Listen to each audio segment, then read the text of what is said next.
उसको लेकर इतना परेशान है। तो अभी अरावली जो शील्ड है पूरा नॉर्थ वेस्ट इंडिया का, तो उसमें अभी ऐसा रिलैक्सेशन वो क्या कोई लॉन्ग टर्म और परमानेंट डैमेज नहीं करेगा? अरावली में कोई भी रिलैक्सेशन नहीं दिया गया है। पहली बात, अरावली भारत के 4 राज्यों में है, दिल्ली, हरियाणा, राजस्थान, हरियाणा और गुजरात। टोटल अरावली 39 डिस्ट्रिक्ट्स में है। अरावली की पिटीशन 1985 से चल रही है।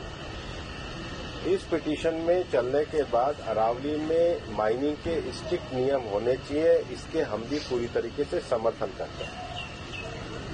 सुप्रीम कोर्ट ने चारों राज्यों को कहा कि अरावली की सेम डेफिनेशन होनी चाहिए।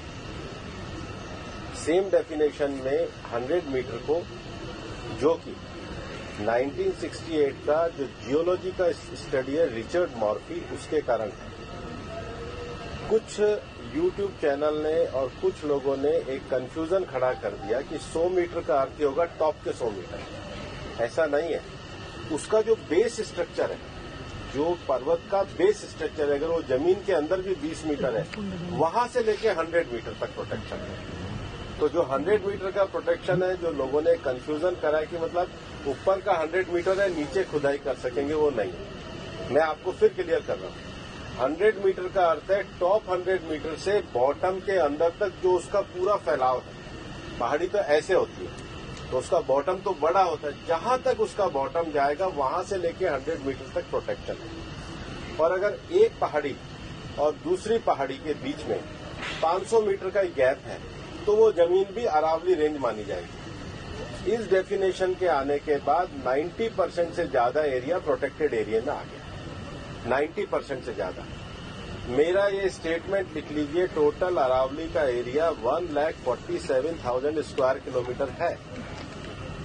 इसके बाद केवल अभी की जो मेरे पास 39 डिस्ट्रिक्ट है, केवल 217 किलोमीटर, मतलब 2% में ही माइनिंग हो सकती है। और वो भी हर तरीके से नहीं हो सकती। उसके लिए भी सुप्रीम कोर्ट ने डायरेक्शन दिया है कि आपने जैसे सारंडा और झारखंड में एक पूरा पहले माइनिंग प्लान बनाया है, वो प्लान तैयार करिए। वो प्लान तैयार करने के बाद भी ICFR जो इंस्टीट्यूशन है उसकी परमिशन होगी, उसके बाद ही परमिशन मिलेगी। दिल्ली में कोई भी माइनिंग अलाउ ही नहीं है, ना होगी। मैं फिर दोहरा रहा हूं, दिल्ली के अरावली हिल्स में माइंस पूरी तरीके से बैन है। अरावली में लगभग 20 से ज्यादा फॉरेस्ट रिजर्व प्रोटेक्टेड एरिया वो एज इट इज रहेंगे।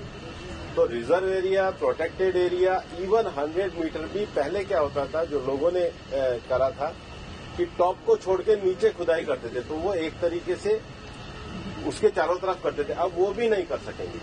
तो मुझे लगता है सुप्रीम कोर्ट ने जो निर्णय दिया है, ministry of environment, survey of India, geological survey of India, और जियोलॉजिकल सर्वे ऑफ इंडिया में जो इंटरनेशनल स्टैंडर्ड है रिचर्ड मॉर्फी, उसको दिया। उसके बाद भी मामला सुप्रीम कोर्ट में है। हम पूरी तरीके से सहयोग करने के लिए तैयार हैं। पिछले 2 साल से लगातार स्वयं प्रधानमंत्री जी ने अरावली में वृक्षारोपण किया है। ये सरकार पिछले 2 साल से ग्रीन अरावली का मूवमेंट चला रही है। मैंने खुद ने पिछले दिनों उदयपुर में सारे डीएफओस की, मतलब चारों जिलों के 39 डीएफओ की मीटिंग करी है। हम हर डिस्ट्रिक्ट में अरावली की नेटिव स्पीशीज का एक नर्सरी लगा रहे हैं। हम ग्रीन अरावली के लिए प्रतिबद्ध हैं। ये एक झूठ फैलाया जा रहा है। और सबसे बड़ी बात है कि ये जो रिपोर्ट है, ये 2006 से राजस्थान में ऑलरेडी लागू है।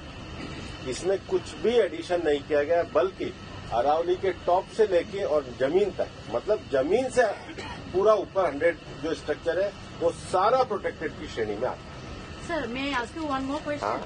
सर, जैसे टाइगर, उसका तो कोई बाउंड्री नहीं है, उसका कोई